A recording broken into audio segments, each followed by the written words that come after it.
Hello everyone, welcome to Bulwinder live YouTube channel. आज हम discuss करेंगे यहाँ पे टेरिटोरियल आर्मी 2017 के मैथ के 50 क्वेश्चन जितने आए थे सबका कंप्लीट एनालिसिस। एक से लेकर हम कितने 50 तक यहाँ पे क्वेश्चन होंगे, सबका यहाँ पे शॉर्टकट क्या हो सकता है, किस क्वेश्चन को बाय वैल्यू से करना चाहिए, और कोई ऐसा क्वेश्चन भी हो सकता है जिसको पेपर के अंदर छोड़ने के ऊपर हम मजबूर हो जाएंगे क्योंकि उसमें हमारा टाइम ज्यादा लगेगा। ठीक है, तो वो सारी चीजें मैं डिस्कस करूंगा, आंसर मैं सबके बताऊंगा, सोल्यूशन भी सबके बताऊंगा। इसके अलावा अगर आपने नहीं देखे तो 2019 के मैथ रीजनिंग, 2021 का मैथ रीजनिंग और यहाँ पे 2017 का रीजनिंग, ये आपको प्रीवियस ईयर क्वेश्चन टेरिटोरियल के ऑलरेडी इस यूट्यूब चैनल के ऊपर अवेलेबल है। इसको जरूर आप सर्च करके पढ़ सकते हैं अगर आपका टीए का एग्जाम है। अदरवाइज इन सब का लिंक जो है आपको डिस्क्रिप्शन बॉक्स में अवेलेबल है, वहां पे जाके भी चेक कर सकते हैं। जो मेरी लेटेस्ट वीडियो होंगी वो आपको इस टेलीग्राम पे मिलेंगी और कोई भी पीडीएफ होगी वो आपको इस टेलीग्राम पे मिलेगी। इसको आप सारे के सारे स्टूडेंट है वो ज्वाइन कर सकते हैं। अगर मैं बात करूं आपके टेरिटोरियल आर्मी के लिए, अगर कोई भी स्टूडेंट मैथ का, रीजनिंग के लिए, एडवांस मैथ के लिए या फिर प्रीवियस ईयर क्वेश्चन के लिए कुछ भी पढ़ना चाहता है, सबके लिए आपको फ्री कोर्स अवेलेबल है इस यूट्यूब चैनल के ऊपर। सबका लिंक आपको डिस्क्रिप्शन में अवेलेबल है, वहां से जाके आप पढ़ सकते हैं, अपना बेनिफिट वहां पे ले सकते हैं। स्टार्ट करते हैं हमारे आज के सेशन का पहला क्वेश्चन। जब भी आपके पास इस तरह का क्वेश्चन आएगा x plus one by x equal to 5, तो इसको आपको डीकोड करने की जरूरत नहीं है। काफी बच्चे इसको क्रॉस मल्टीप्लाई करके इसको सॉल्व करते हैं, उससे आंसर तो आ जाएगा बट आपका टाइम ज्यादा लगेगा। जब भी आपके पास ऐसी कंडीशन हो और इस तरीके का कोई भी क्वेश्चन आए, तो आपको सिर्फ ये बात ध्यान रखनी है, यहाँ पे मैंने लिखा 2x, यहाँ पे मैंने लिखा यहाँ पे 3x माइनस 5x प्लस 3। तो हमें क्या करना है, x से इसको डिवाइड करना है और x से इसको डिवाइड करना है। अगर दोनों से x डिवाइड करेंगे, x से x को कट करेंगे तो यही बनेगा। तो इसको बोलते हैं रीअरेंजमेंट करना। आप ऊपर x को x कट करोगे 2 आएगा, यहाँ पर x पहले इससे कट होगा तो यहाँ पे आएगा 3x, फिर x इससे कट होगा तो यहाँ पे आएगा -5, फिर x इससे डिवाइड होगा तो यहाँ पे आएगा 3/x। नीचे वाले पार्ट में से 3 वाले में से आप 3 कॉमन निकालोगे तो यहाँ पे आएगा x minus 1/x plus sorry -5। Clear. तो हमें यहाँ पे इसकी वैल्यू आपको सभी बच्चों को यहाँ पे ध्यान रखनी है। जो हमारे पास क्वेश्चन के अंदर अवेलेबल है वो यहाँ पर आपके पास माइनस में अवेलेबिलिटी है, और यहाँ पर देखो सॉरी यहाँ पे प्लस आएगा क्योंकि प्लस में था यहाँ पे, और ये वाली वैल्यू आपके पास प्लस में 5 है। तो यहाँ पर आप सीधा सीधा वैल्यू 5 फिल करेंगे और हमारा आंसर यहाँ से बनता हुआ आएगा 15 में से अगर मैं यहाँ पे 5 को माइनस करेंगे तो आएगा 10, तो 2/10 आएगा। इसका मतलब क्या होगा, ऑप्शन नंबर आपका 1/5 second is a correct answer. तो मैं आपको ये बता रहा हूँ, जब भी ऐसा क्वेश्चन आए हमेशा आप डिवाइड करो।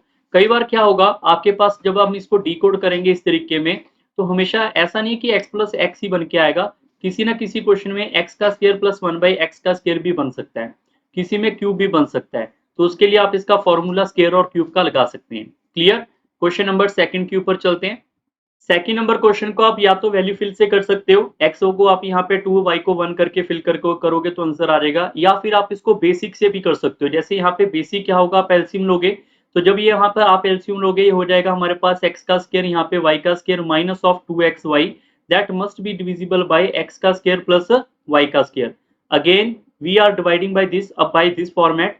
सो जब आप एलसीएम लोगे ये ऊपर चला जाएगा तो यहाँ पे आएगा x का क्यूब माइनस ऑफ y का क्यूब माइनस ऑफ 3xy, यहाँ पे आएगा x माइनस वाई।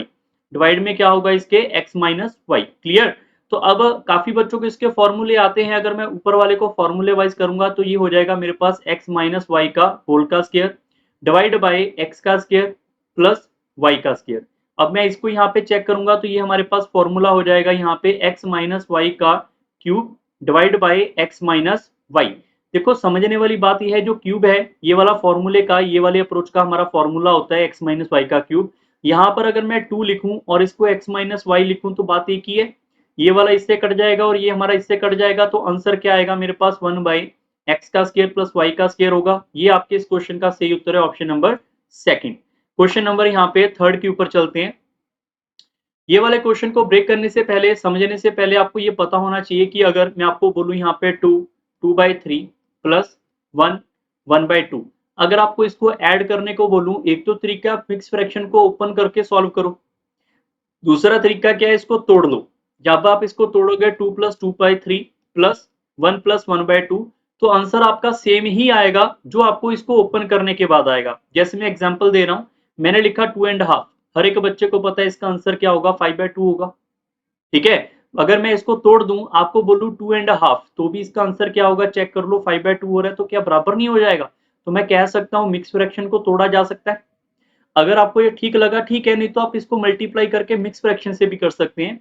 अदरवाइज आप देखो यहाँ पे आपके पास 1/5 है, मैं इसको यहाँ पे तोड़ के लिखूंगा तो यहाँ पे आ जाएगा मेरे पास यहाँ पे 999 प्लस 494 डिवाइड बाय 495 और साइड में क्या आएगा यहाँ पे आपके पास 99। क्लियर है? सो जब आपके पास 99 आप पहले इसको से यहाँ पे मल्टीप्लाई करोगे तो हमारे पास आ जाएगा यहाँ पे 999 मल्टीप्लाई बाय 99 और यहाँ पे आप चेक करोगे 494 डिवाइड बाय 495 मल्टीप्लाई बाय 99। 99 से पूरा का पूरा 5 बार कट जाएगा और इसका एलसीएम लोगे तो हमारे पास यहाँ पे 5 होगा। ऊपर आप इनको दोनों को ऐड कर दोगे, ठीक है? उन ऊपर आपके पास ये दोनों के दोनों पोर्शन एग्जैक्ट ऐड हो जाएंगे। फिर आप यहाँ पे इनको देखोगे तो हमारे पास यहाँ पर क्या होगा 999 मल्टीप्लाई बाय 99। यहाँ पर आप इसको अगेन सॉल्व करोगे, इनको ऐड करने के बाद ये आएगा हमारे पास 495 divide by 5 plus 999 multiply by 99। So now हम भी नो कि यहाँ से कट जाएगा 99 से, 99 इनमें से कॉमन निकलेगा तो यहाँ पे क्या आएगा 1 प्लस 999 आएगा। ये कितना हो जाएगा 1000 99 से मल्टीप्लाई करेंगे तो कितना हो जाएगा 99,000। दैट्स वाई ऑप्शन नंबर आपका बी बिल्कुल सही है। मतलब एक बार तोड़ना है, तोड़ने के बाद आपका आंसर आ जाएगा। ठीक है, नेक्स्ट क्वेश्चन आपके लिए एक और लेकर आते हैं यहाँ पे, ये वाला। ये आपका अलजेब्रा बेसिस के ऊपर क्वेश्चन है। एक तो है कि आप एक्स की वैल्यू देखो और यहाँ पे सीधा फिल कर दो, ठीक है ना। दूसरा हमारे पास क्या होना चाहिए कि हम इसको 2-3 तरीकों, देखो सॉल्व करना है तो हमारे पास जितने ज्यादा तरीके होंगे उतना ही अच्छा है, जितने मैक्सिमम तरीके होंगे उतना अच्छा है। तो सबसे आसान तरीका क्या है, कई बार बच्चे याद कर लेते हैं कि सर -1 है तो आंसर -1 होगा, यहाँ पे तो है नहीं -1, तो इसका सोल्यूशन आपको पता होना चाहिए। हाँ, ये शॉर्टकट है कि लास्ट की 3 वैल्यू से आंसर आता है, बट उसके लिए बहुत डिटेल में आपको पढ़ना पड़ेगा। मान लो हमें कोई शॉर्टकट वॉटकट नहीं आता तो हम सीधा यहाँ पे देखेंगे x = 11 है, ठीक है। यहाँ पर आप चेक करोगे तो हमारे पास है x⁵ माइनस 12 को 11 + 1 लिख सकते हैं। ये हमें यहाँ पे सोचना समझना पड़ेगा हर एक स्टूडेंट को कि यार ऐसा तो लिखा जा सकता है, और ऐसा ही क्यों लिखना है ये अभी आपका दिमाग चलेगा, क्योंकि कल को मान लो अलजेब्रा का नया तरीके का क्वेश्चन भी आया तो भी आप हैंडल करने के लिए कैपेसिटी रखोगे अपने आप में। ठीक है, मैंने इसको इसलिए तोड़ दिया क्योंकि x की वैल्यू क्या है 11, तो 11 यहाँ पे मैं अगर फिल कर दूं कोई गड़बड़ नहीं है, और यहाँ पे आपको पता चल जाएगा कि मैं 11 की जगह x लिख दूंगा तो भी कोई गड़बड़ नहीं है। तो यहाँ पे हमारे पास ये आ जाएगा, यहाँ पे हमारे पास x+1 और यहाँ पे x का क्यूब आ जाएगा अप टू सो ऑन -1। ठीक है, सो यहाँ पे जब आप इसको मल्टीप्लाई करोगे तो आप देखोगे x⁵ minus of x⁴ minus x⁴ यहाँ पे आपके पास आएगा 4, सॉरी यहाँ पे 5 आएगा। मैं रिपीट कर रहा हूँ, इसको ध्यान से समझें। यहाँ पे x⁵ हो गया, फिर x से मल्टीप्लाई होगा तो x⁵ आएगा, माइनस यहाँ पे फिर x⁴ यहाँ से, फिर प्लस ये वाला इधर मल्टीप्लाई होगा, यहाँ पे x का क्यूब, ये वाला इधर मल्टीप्लाई होगा, सॉरी x⁴ आएगा, फिर हमारे पास x का क्यूब, फिर आप चेक करोगे यहाँ पे माइनस में आएगा, ऐसे डाटा चलता रहेगा अप टू सॉन। लास्ट वाले में मैं लिख देता हूँ, यहाँ पे लास्ट वाला मेरे पास आएगा यहाँ पर x का स्क्वायर प्लस ऑफ यहाँ पे x -1 आएगा। और आप देखो पहले का दूसरे के साथ ऐसे ऐसे कट कट होता जाएगा, यहाँ पे कट होएगा, ये x का स्क्वायर कट जाएगा, ये चीज बच जाएगी। मतलब आंसर आपका x -1 होगा। x की वैल्यू 11 थी तो 11 - 1 आपका 10 आंसर होगा इस क्वेश्चन का।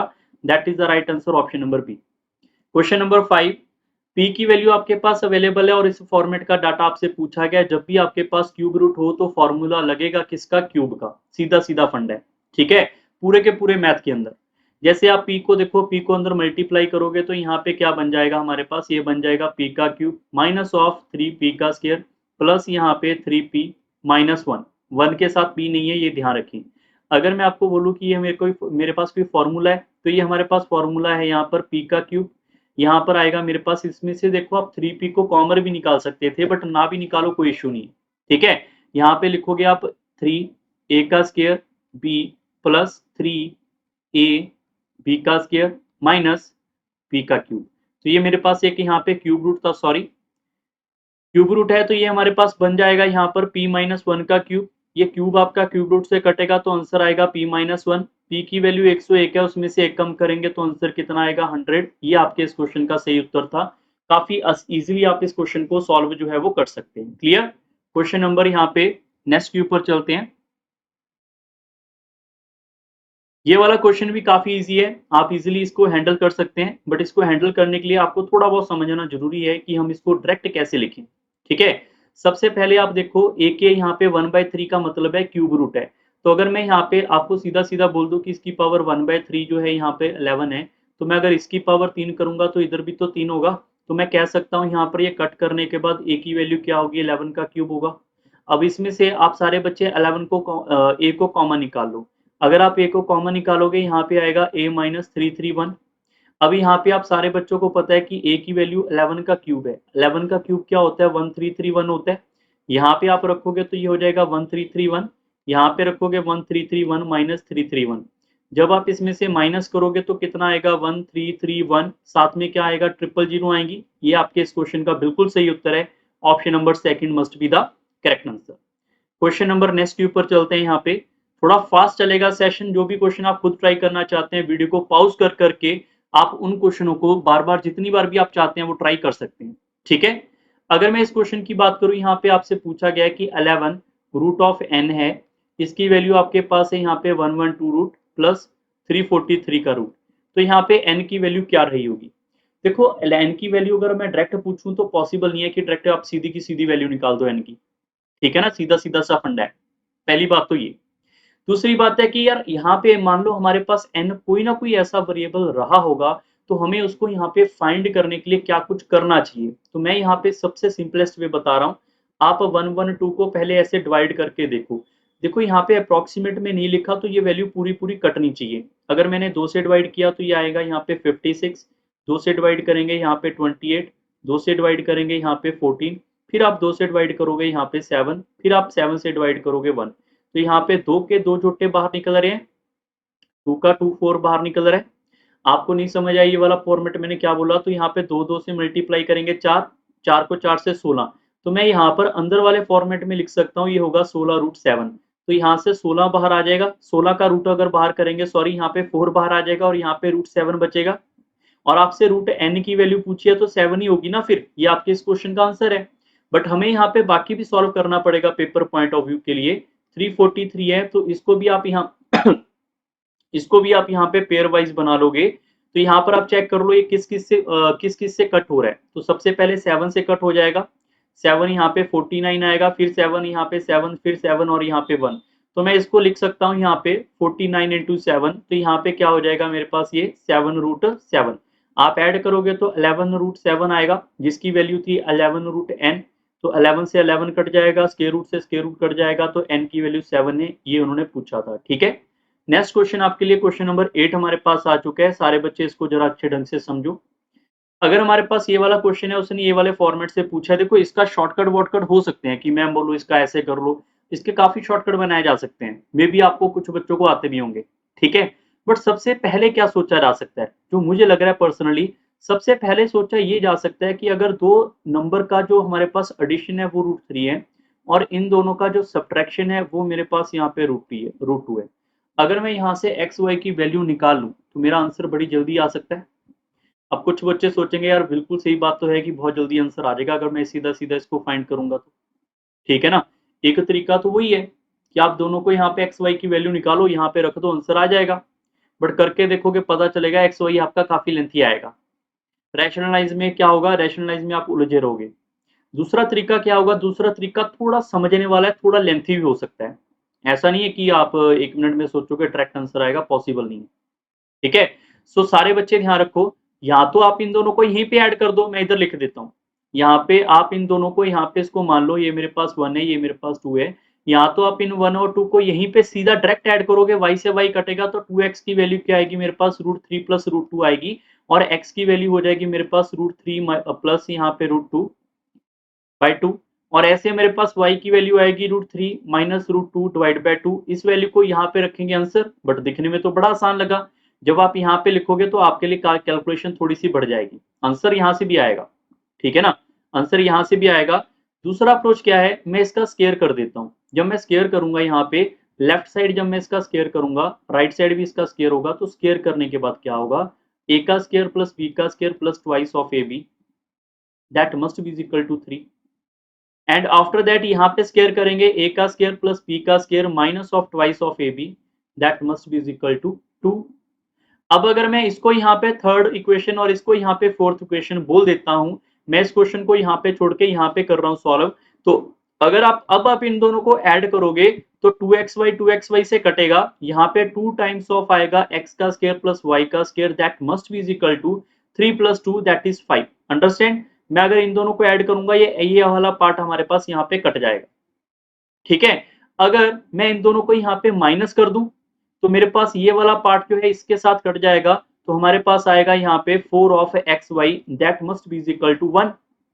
अब इन दोनों को आपस में मल्टीप्लाई करो, तो जब हमारा ये वाला पार्ट इसके साथ मल्टीप्लाई होगा तो लेफ्ट साइड आएगा 8xy एक्स का स्क्वायर प्लस वाई का स्क्वायर इक्वल टू, इन दोनों को मल्टीप्लाई करेंगे 5, यही उन्होंने पूछा और इससे आपका काफी ज्यादा टाइम बचेगा। और जो मैंने आपको डायरेक्ट बोला ना ऐड माइनस, इसको एक बार आप कॉपी पेन पे लिख के करो तो आपको ज्यादा समझ आएगा। और ऐसा नहीं है कि हमेशा यही चीज होगी, अब दिमाग में ऐसी चीज आई तो मैंने बता दिया, अदरवाइज ये सोल्यूशन तो 100% दिमाग में आएगा। ठीक है, नेक्स्ट क्वेश्चन नंबर 9 के ऊपर चलते हैं। यहाँ पे इस वैल्यू के अंदर पूछा गया आपसे कि यहाँ पर x Y 1/x 1/y 1/z की वैल्यू क्या होगी। ठीक है, देखो जब भी ऐसा क्वेश्चन आपके पेपर में आए, इसको करने का सबसे आसान तरीका क्या होगा, वैसे तो इसके शॉर्टकट वर्डकट हो सकते हैं, सबसे आसान तरीका क्या होना चाहिए, आप यहाँ पे लिखो जो 2 की पावर x है और 3 की पावर यहाँ पे y है, 6 की पावर यहाँ पे y है, 6 की पावर भी y है क्या, तो एक सेकेंड रुको, इसको मुझे चेक करने दो, यहाँ पे गड़बड़ है, मुझे पता था यहाँ पे जो y नहीं है, यहाँ पे माइनस जेड है। ठीक है, हाँ माइनस जेड है, फिर आपका सही आंसर आएगा, यहाँ पे जेड नहीं ना था, फिर यहाँ पे y हो गया तो जेड भी तो होना चाहिए कहीं पे। तो यहाँ पे अब लिखो, यहाँ पे 2 की पावर x इक्वल टू 3 की पावर y इक्वल टू 6 की power minus Z equal to कोई कांस्टेंट ले लेते हैं k। अगर मैं यहाँ पे लिखूं 2 की power x equal to k है, दोनों साइड अगर मैं 1/√x से मैं यहाँ पे डिवाइड कर दूंगा तो यहाँ से आपके पास एक इक्वेशन बन के आएगी, that is 2 is equal to k की पावर 1/x। क्लियर? अगेन अगर मैं यहाँ पे लिखूं 3 की पावर y इक्वल टू मेरे पास यहाँ पे k, तो मेरे पास 3 की वैल्यू आएगी k की पावर 1/y। अगेन 6 की power minus Z equal to मेरे पास यहाँ पे k, तो यहाँ पे 6 की वैल्यू क्या आएगी, k की power 1/z, no minus 1/z आएगी। Clear? So now we know कि हमारे पास यहाँ पे 6 की वैल्यू किसके बराबर होती है, 2 मल्टीप्लाई बाय 3, तो 6 की वैल्यू यहाँ से उठाएंगे हम, k की पावर क्या आ जाएगी माइनस 1/z, 2 की वैल्यू यहाँ से उठाएंगे तो यहाँ पे क्या आ जाएगी k की पावर 1/x, 3 की वैल्यू यहाँ से उठाएंगे तो यहाँ पे क्या आएगी k की पावर 1/y। बेस अगर सेम है तो पावर ऐड हो जाएंगी, तो हम यहाँ पर कह सकते हैं कि k की power minus 1/z that must be equal to k की पावर 1/x प्लस 1/y। जो हमारे पास अगर बेस सेम है पावर ऐड हो जाएंगी, तो यहाँ से k कट जाएगा, तो मैं कह सकता हूँ 1/z must be equal to 1/x plus 1/y। उन्होंने इसका एडिशन पूछा है तीनों का, तो ये 1/z को उधर ले जाओगे, माइनस में है तो क्या हो जाएगा, प्लस में हो जाएगा, तो हमारे पास आएगा 1/x plus 1/y plus 1/z equal to 0। That is the right answer for this question, option number A. Next question के ऊपर चलते हैं। यहाँ पे क्वेश्चन नंबर 10, यहाँ पर देखो ये स्क्वायर रूट लिखा है, तो स्क्वायर रूट ही है ना यहाँ पे, यहाँ पे भी गलत है क्वेश्चन, बहुत ज्यादा गलती है क्वेश्चन में, यहाँ पे 8 होगा। ठीक है, मैं यहाँ पे आपको साथ की साथ ही बताता जाऊंगा जो जो क्वेश्चन गड़बड़ है।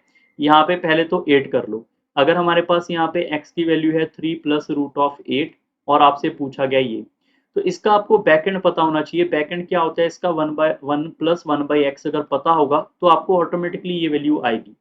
तो इसके लिए हमें 1/x निकालना पड़ेगा, तो 1/x को निकालने के लिए आप इसको देखो कि हमारे पास x की वैल्यू तो ठीक है, बट अगर मैं आपको बोलूँ यार प्लस 1/x भी निकालो, तो क्या करोगे, यहाँ पे 3 plus root of 8 plus 1/3 plus root of 8। अब डिविजिबल में रूट है तो क्या करेंगे, इसको मल्टीप्लाई करेंगे, यहाँ पे प्लस है तो माइनस की वजह से ऊपर और नीचे मल्टीप्लाई करेंगे, तो यहाँ पे क्या हो जाएगा मेरे पास 3 प्लस रूट ऑफ 8 प्लस यहाँ पे आ जाएगा 3 माइनस रूट ऑफ 8, नीचे आ जाएगा a plus B A minus B that is equal to a का स्क्वायर माइनस ऑफ b का स्क्वायर। तो यहाँ से आप चेक करोगे 3 प्लस रूट ऑफ 8, जब नीचे वाले को सॉल्व करोगे, देखो 3 का स्क्वायर 9, रूट 8 का स्क्वायर यहाँ पे 1, रूट 8 का स्क्वायर 8, 9 माइनस 8 करेंगे 1, तो नीचे आपका 1 हो जाएगा, ऊपर क्या बनेगा मेरे पास 3 माइनस रूट ऑफ 8, ये इससे कट जाएगा, तो हमारे पास इसकी वैल्यू आएगी 6। तो अगर हमारे पास इसकी वैल्यू 6 आ चुकी है, अगर आपके पास x का स्क्वायर प्लस 1/x का स्क्वायर पूछा रहेगा, तो उसका आंसर होगा 6 का square minus 2 that is equal to 34। ये आपके इस क्वेश्चन का सही उत्तर है। अब ये चीज आई कैसे, ये चीज आने के लिए आप इसका लेफ्ट साइड और राइट साइड दोनों का स्क्वायर कर दो। जब आप स्क्वायर करोगे तो a का स्क्वायर प्लस b का square plus 2 of a into B that must be equal to 36। अब ये x से x कट जाएगा, ये दो उधर जाके माइनस होगा, मैंने वही लिखा है, जरा चेक करो यहाँ पे, मैंने वही लिखा है यहाँ पे कि 6 का स्क्वायर माइनस 2, तो इसका मतलब इसका आंसर क्या होगा यहाँ पे 34 होगा, ऑप्शन नंबर डी से करेक्ट। क्वेश्चन नंबर यहाँ पे नेक्स्ट के ऊपर चलते हैं, एक और क्वेश्चन नंबर 11। जो भी छोटी छोटी मिस्टेक्स होंगी मैं आपको बीच बीच में बताता जाऊंगा ताकि आपको भी क्लियर हो जाए कि यार एक दो क्वेश्चन में मैंने लिखते टाइम हो सकता है कोई एरर किया हो। बाकी आंसर की और क्वेश्चन में यहाँ पे जो भी होंगे मॉडिफाई आपको बताता जाऊंगा, ठीक है। The distance between two parallel code of A length of 8 centimetre. देखो सारे बच्चे जितने भी टेरिटोरियल के लिए तैयारी कर रहे हो, सर्कल पक्का करके जाना है, इसमें से दो क्वेश्चन आएंगे। कौन से क्वेश्चन आएंगे मैं अभी बता रहा हूँ, ठीक है। सर्कल, सर्कल का एरिया, सर्कल का सरकमफ्रेंस 2 पाई आर जो होता है, इसका एरिया होता है पाई आर स्क्वायर, और इसकी आर्क की लेंथ और सेक्टर का एरिया, और कोड के ऊपर जो ऊपर क्वेश्चन दे रखा है ये वाला पक्का, और कोड का रिलेशन। कोड रिलेशन क्या है मैं समझा रहा हूं। एक सर्कल के अंदर दो कोड आपस में इंटरसेक्ट होंगी तो उसका रिलेशन, एक सर्कल के अंदर दो कोड आपस में बाहर जाके इंटरसेक्ट होंगी उनका रिलेशन, एक सर्कल के अंदर एक कोड और दूसरे का टेंजेंट मिलेगा तो उसका रिलेशन, ये तीनों को बोलते हैं कोड रिलेशन, ठीक है। और कोड का ये वाला क्वेश्चन जो बता रही है ये तो पक्का के पक्का ही है। अगर जो मैं 6 कंसेप्ट बता रहा हूँ 6 में से 2 पक्के आएंगे क्वेश्चन, ठीक है, पढ़ लेना अब पेपर से पहले। क्वेश्चन नंबर हमारे पास 11। The distance between the two parallel code of A length 8 each in a circle of diameter 10 is. यहाँ पर आपसे पूछा गया कि डिस्टेंस बताओ यहाँ पे पैरेलल कोड का क्या होगा। अगर मैं यहाँ पर एक कोड सर्कल की बात करता हूँ, कोड वो होता है जो आपके पास सरकमफ्रेंस से टच होके दूसरे सरकमफ्रेंस के साथ मिल जाए और बाहर ना जाए, सर्कल से टच होके दूसरे सर्कल से मिल जाए, बाहर ना जाए, और ये ए बी और सी डी मेरे पास कोड है, और ये दोनों की दोनों कोड क्या है हमारे पास यहाँ पर इक्वल है, लिखा हुआ है यहाँ पर ईच कोड का मतलब है कि दोनों बराबर है, और दोनों की लंबाई कितनी है 8 सेंटीमीटर।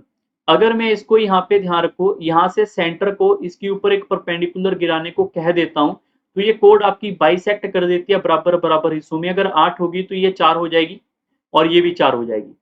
सर्कल का डायमीटर अगर 10 है तो अगर मैं सेंटर से इसको यहाँ से मिला दूं, ये पॉइंट मेरे पास हुआ है तो ये रेडियस होगा 5। डायमीटर अगर 10 है तो रेडियस 5 होगा। तो सब बच्चों को याद आ गया होगा कि अगर मैं इसको नाम दे दूं यहाँ पर एम ओ सी, तो आप देखो एम ओ सी जो ट्रायंगल है वो राइट एंगल है, राइट एंगल के अंदर 4 है 5 है तो बचा हुआ 3 होगा यहाँ पे पाइथागोरस लगाने के बाद, और यही 3 आपके पास सिमिलर यहाँ पे भी आएगा। और उन्होंने यही पूछा था कि इनके बीच की दूरी कितनी है, तो आपसे एम एन की वैल्यू पूछी थी, तो 3 + 3 होगी, तो आंसर क्या होगा 6। ये आपके इस क्वेश्चन का बिल्कुल सही उत्तर है। नेक्स्ट क्वेश्चन के ऊपर चलते हैं। यहाँ पे एक और हमारे पास एक रोम्बस है, एक बार इस क्वेश्चन को मैं मैच कर लूं, कुछ गड़बड़ तो नहीं है, बस ठीक है। हमारे पास एक रोम्बस है जो कि straight line through C cut AD. देखो इसकी डायग्राम भी आपको यहाँ पे सोचनी समझनी पड़ सकती है। रोम्बस वो होता है जिसकी सारी साइड बराबर होती है बट एंगल 90 डिग्री नहीं होता है, ठीक है। तो मैं इसकी डायग्राम बना रहा हूँ यहाँ पर ए बी सी और डी। उन्होंने बोला एक स्ट्रेट लाइन है जो कि यहाँ पे सी को एडी के ऊपर कट करती है प्रोड्यूस एट ए पी तक, ठीक है।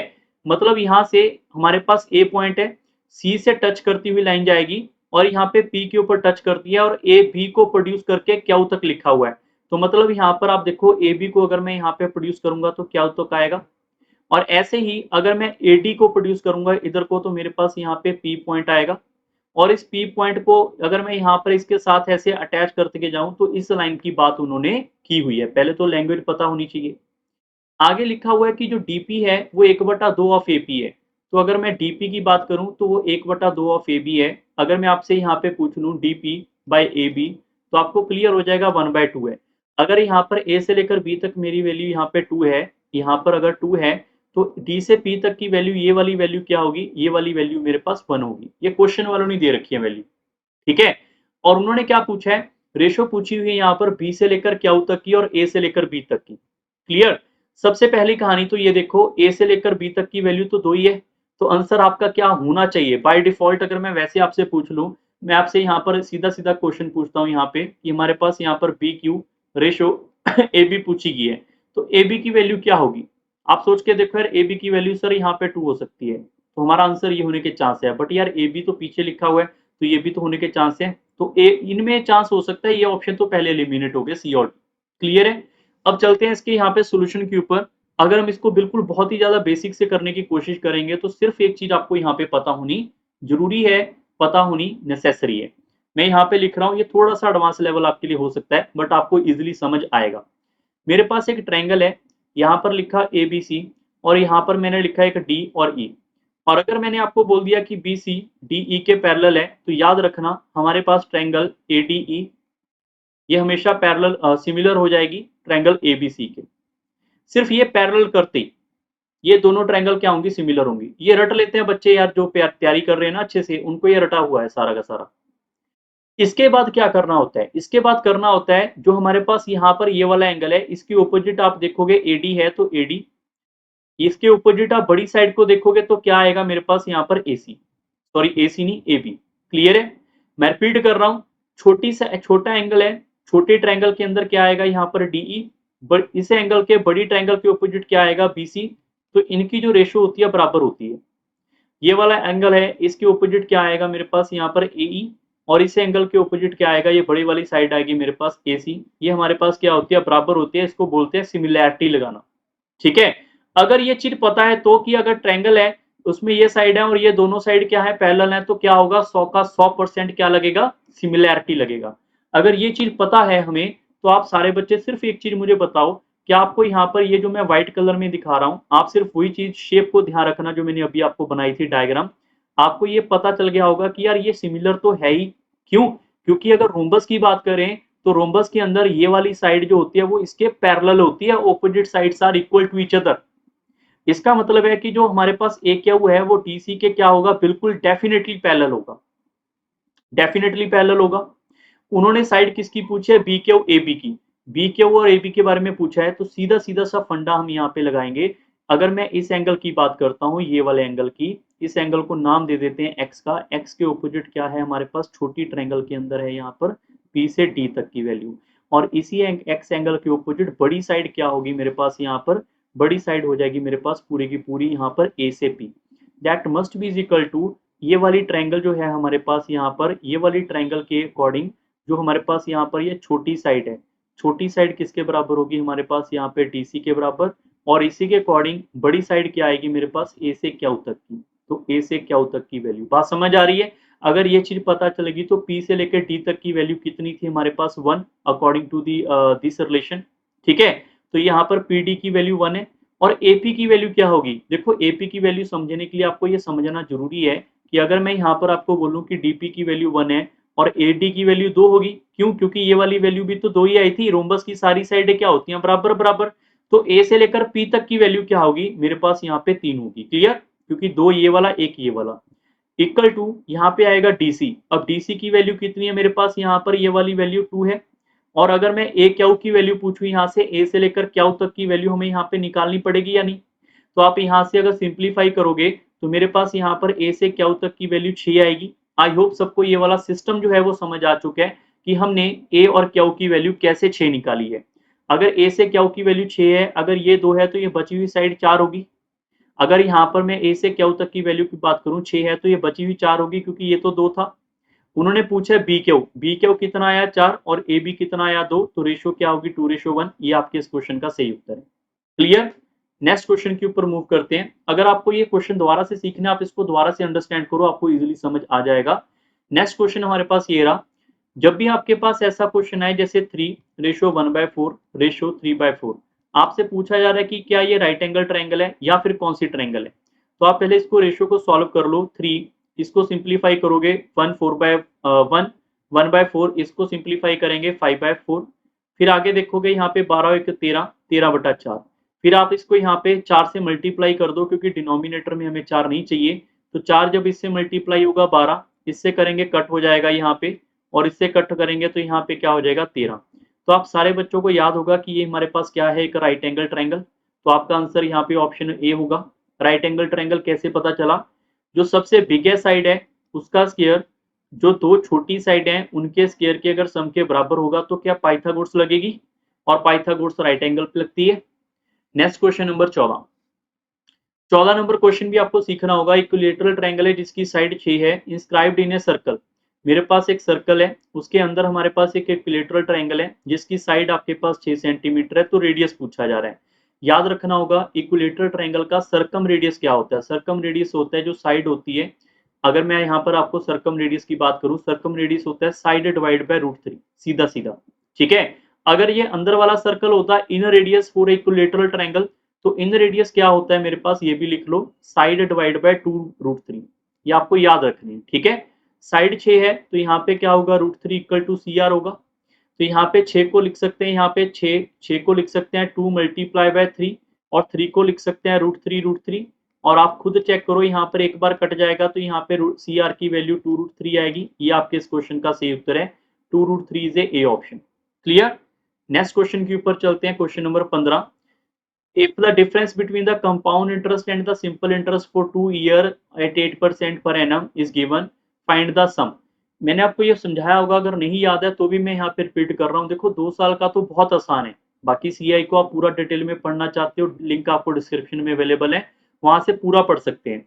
अभी के लिए क्या करना है, अभी के लिए आपको ये पता होना चाहिए कि जो आपके पास यहाँ पे R% है और 2 साल के लिए है, तो 8 का स्क्वायर बाय 100 करेंगे तो जो भी आपके पास आएगा ये आपका परसेंटेज में डिफरेंस ही होता है CI और SI का फॉर 2 ईयर। 3 इयर्स के लिए ऐसा नहीं है कि यहाँ पे 3 कर देंगे, 3 इयर्स के लिए और लॉजिक है, बट 2 साल का आप रट लो। ठीक है। इसकी वैल्यू आपके पास गिवन है यहाँ पे 768, और पूछा क्या हुआ है यहाँ पे 100%। तो 100% की वैल्यू क्या होगी, 768 बाई 0.64% मल्टीप्लाई बाय 100%। 100 से 100 कट गया, ये वाले पॉइंट हटेंगे तो डबल जीरो आएगी, और डबल जीरो आपके पास ऊपर चली जाएगी। आफ्टर इसको आपको सिंप्लीफाई करना है, ऑप्शन नंबर सी आपका यहाँ पे डेफिनेटली आएगा। नेक्स्ट क्वेश्चन नंबर 16 के ऊपर चलते हैं। कैलकुलेशन थोड़ी सी आपने खुद कर लेनी है। On what sum of a money will the difference between the simple interest and compound interest for the 2 year equal to 63। फिर से सिमिलर ही क्वेश्चन पूछ लिया।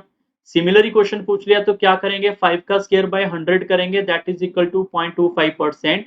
0.25% की वैल्यू अगर 63 है तो आपसे पूछा जा रहा है कि 100% की वैल्यू किसके बराबर होगी, तो क्या लिखोगे, 63 बाय 2.5 मल्टीप्लाई बाय 100। ये वाले पॉइंट हटेंगे तो ऊपर आपके पास 100 आएगा, ये यहाँ पे कट जाएगा 4 बार, 4 इसको आप मल्टीप्लाई करोगे तो यहाँ पे आ रहा है 252, साथ में double zero, option number third.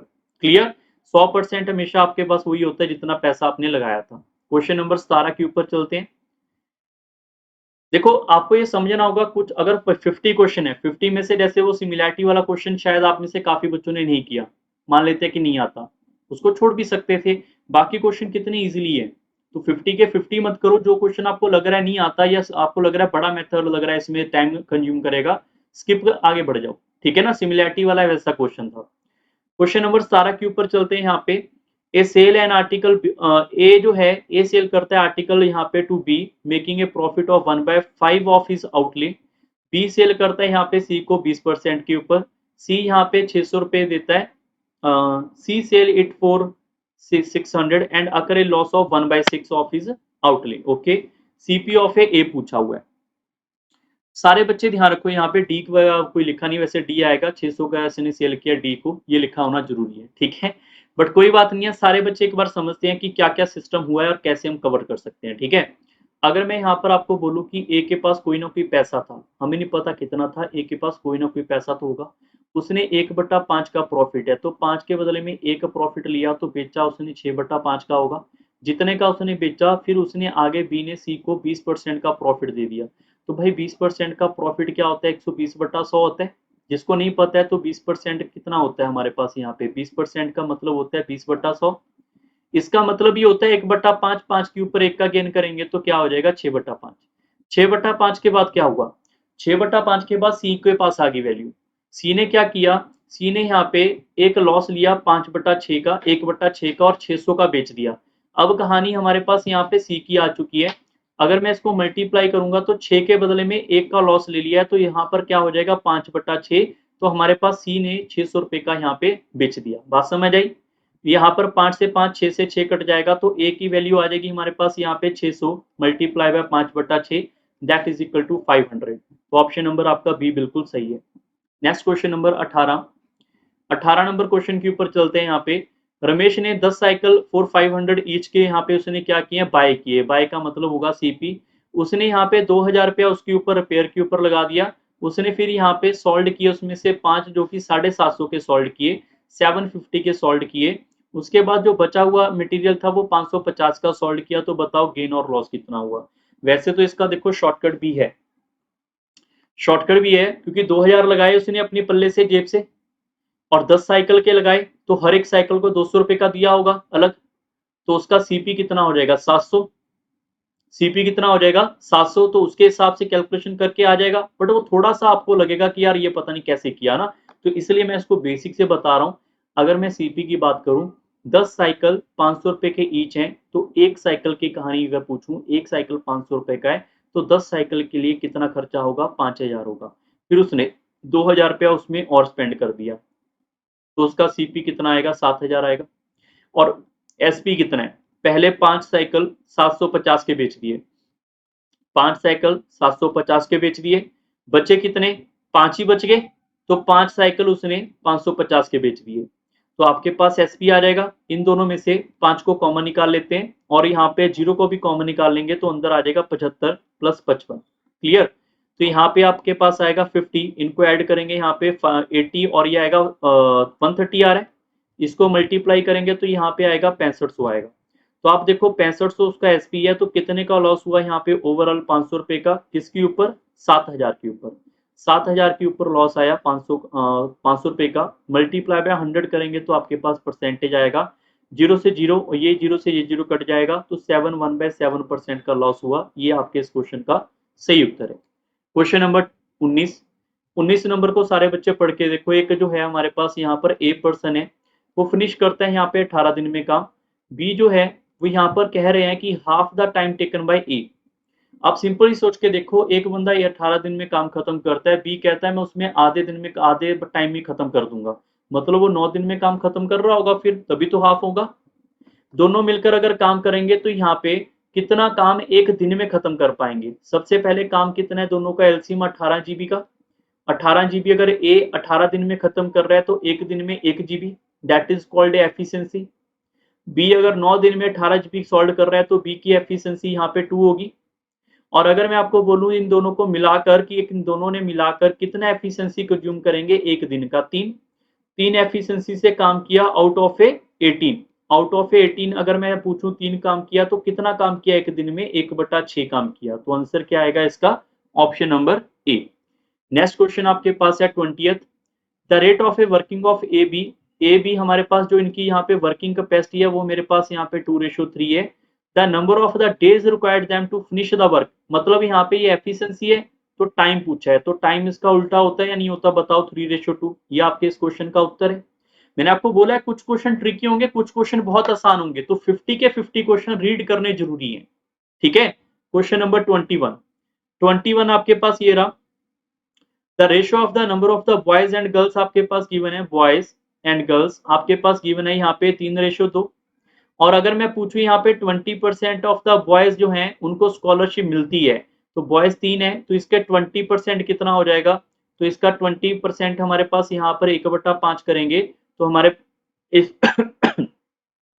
इसको हम यहाँ पे, इसको अगर मैं डिवाइड करूंगा 5 टाइम, तो यहाँ पे आप सिंप्लीफाई करोगे 0.6 आएगा, तो 0.6 को स्कॉलरशिप मिल चुकी है। तो बाकी कितने बच गए मेरे पास, 2.4 है जिनको स्कॉलरशिप नहीं मिली। फिर बोल रहे हैं 25% गर्ल्स ऐसे जिनको स्कॉलरशिप मिल गई, तो 2 है, 2 में से 25% ऐसे जिनको स्कॉलरशिप नहीं मिली, तो इसका मतलब है 0.5 को स्कॉलरशिप यहाँ पे, सॉरी, 25 गर्ल्स ऐसी हैं जिनको स्कॉलरशिप मिली है, तो यहाँ पे 0.5 को स्कॉलरशिप मिली होगी, तो 1.5 को नहीं मिली होगी। उन्होंने पूछा कि यहाँ पे नहीं मिले वाले बताओ कितने हैं, तो नहीं मिले वाले हमारे पास 2.4 है, और ये भी नहीं मिले वाले हमारे पास यहाँ पे 1.5 है। तो स्कॉलरशिप जिनको नहीं मिली वो ये है, divide by total number. Total number कितने हो गए, 3 और 2 5, और अगर मैं मल्टीप्लाई बाय 100 करूंगा तो ओवरऑल परसेंटेज आएगा, तो ओवरऑल परसेंटेज आएगा 78%, that is the right answer. Clear. Question number 22 के ऊपर चलते हैं। 22 है, एक ट्रेन है, passes to bridge 800 400 in 100 second in 60 second, then find the length of the train. अब जिन बच्चों को बेसिक पता है कि अगर ट्रेन की लंबाई की बात करें, ट्रेन की लंबाई कुछ ना कुछ तो होगी अपने आप में, ठीक है ना। ट्रेन की लंबाई चाहे जितनी मर्जी हो, कुछ ना कुछ तो होगी। अगर मैं आपको ये बोल दूं ट्रेन की लंबाई के साथ साथ उसने 800 मीटर कवर किया, ये हमारे पास है डिस्टेंस, डिवाइड बाय ट्रेन की स्पीड इक्वल टू, यहाँ पे टाइम कितना आएगा मेरे पास, यहाँ पे 100 second. Distance by speed equal to time, मैंने ये लिखा है। फिर से मैंने देखा कि ट्रेन अपने आप को कवर कर दिया और साथ में 400 मीटर कवर कर दिया, फिर से ट्रेन की स्पीड इक्वल टू क्या आ जाएगा मेरे पास, 60 सेकेंड। क्लियर है? अगर हमारे पास ये दो डाटा आ चुके हैं, आप सिंपलीफाई करना चाहते हैं, इसको डायरेक्ट सिंपलीफाई भी कर सकते हैं, या फिर मैं ऐसे करता हूं, इसको इसके साथ डिवाइड कर दो।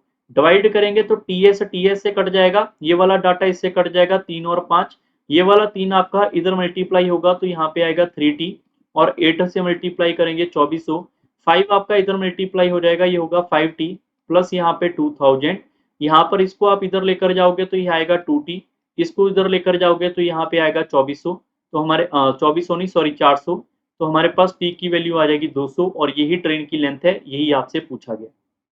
नेक्स्ट क्वेश्चन नंबर 23,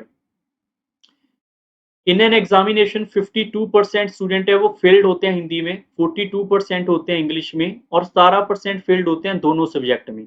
आपको ये मैंने समझाया होगा वेन डायग्राम का क्वेश्चन, कि अगर मैं लिखूं यहाँ पे हिंदी वाले, यहाँ पे लिखूं इंग्लिश वाले 42% फेल होते हैं, हिंदी वाले यहाँ पे 52% फेल होते हैं। कंबाइन कितने, 17%, तो मैंने 17% लिख लिया। 17% अगर मैं इसमें से माइनस कर दूं तो यहाँ पे कितना आ जाएगा 5, यहाँ पे कितना आ जाएगा 25, तो 25% वो इंग्लिश वाले हैं जो ओनली इंग्लिश में फेल हुए हैं, ये हमें खुद ऑब्जर्व करना है। मैं रिपीट कर रहा हूँ, 52% हिंदी वाले हैं, उसमें से 17 तो कंबाइन वाले हैं, तो माइनस करेंगे यहाँ पे 5, यहाँ पे कितना आ जाएगा 3, तो 35% वो हैं जो सिर्फ ओनली हिंदी में फेल हुए हैं। तो फेल कितने हुए टोटल, हिंदी वाले, कंबाइन वाले, और यहाँ पे टोटल वाले, सॉरी टोटली इंग्लिश ओनली वाले, तो 25 भी इसके अंदर ऐड करेंगे, 60 के अंदर ऐड करेंगे तो ये आ जाएगा 77% ऐसे हैं जो फेल हो रहे हैं। तो टोटल डाटा कितना होता है हमारे पास यहाँ पे 100%, जिसमें से 77% फेल्ड हैं, तो बताओ 23% तो पास होंगे या नहीं, तो इसका मतलब ऑप्शन नंबर थर्ड आपका सही है।